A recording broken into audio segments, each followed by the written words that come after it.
As the number of coronavirus cases continues to grow, the CDC and governments around the globe are urging people to practice social distancing and self-isolation. People are now finding creative ways to keep themselves occupied. But what about children with autism? Studies have shown children with autism don't do well if their daily routines are disturbed, even in the slightest.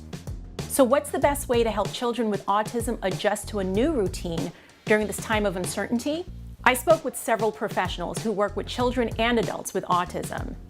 Dr. Rebecca Barnett recommends designating a place in your home for a sensory bucket, which will help your child stay calm when his or her routine gets flipped upside down. Designate a space or a container or something, a piece of property that those kids have where they can go get some of the input that they need. So maybe put their favorite stuffy in there. Put, if you guys have putty or Play-Doh, or a lot of times kids who are getting occupational therapy have what's called Theraputty.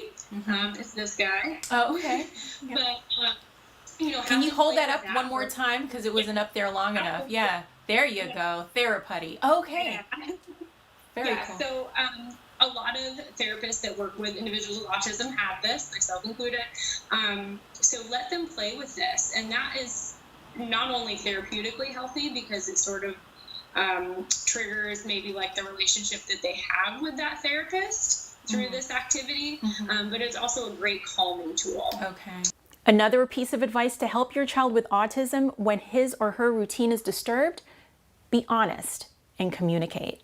Some of the things that I've been reading is just be honest, be very specific about, and you mentioned it, you know, wash your hands, but it's things that we have to do anyway, but it really is just being open and honest with your child, no matter where they are on the spectrum. Right, exactly. This is a unique situation for all of us, even from the workplace, and how do I connect with you as my colleague? And so for me, it's just the same thing with a child that's living with autism, right? So just figure out what you would do with them like you would any other situation, and really just communicate. And part of that communication process includes being visual. More people in general are actually sort of visual learners. We like to see things in front of us, right? Most of us, whether we like it or not, crave routine, right? We like to see that calendar in front of us. We like whether it's on our phone or whatever it looks like. So really, these individuals are not that different from us. It just comes out sort of more intense, maybe, than we would usually. So keeping a calendar.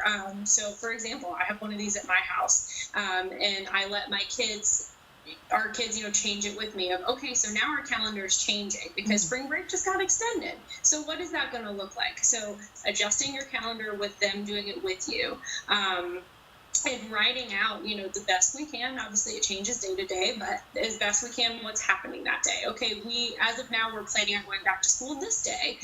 So between now and then, okay, now let's maybe write a daily calendar. So let's say they're in school from 8:30 to 3:30. That's pretty standard school day. So obviously we can't necessarily provide them with all of the tools that school would, or with all the education that school would, but maybe let's designate 2 of those hours for reading time.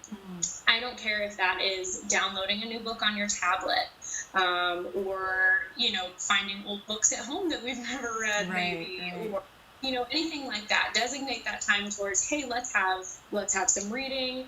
Let's maybe watch an educational video. Again, children like this tend to gravitate towards some of that visual stimulation that they would get from a TV screen or a tablet, and that's okay.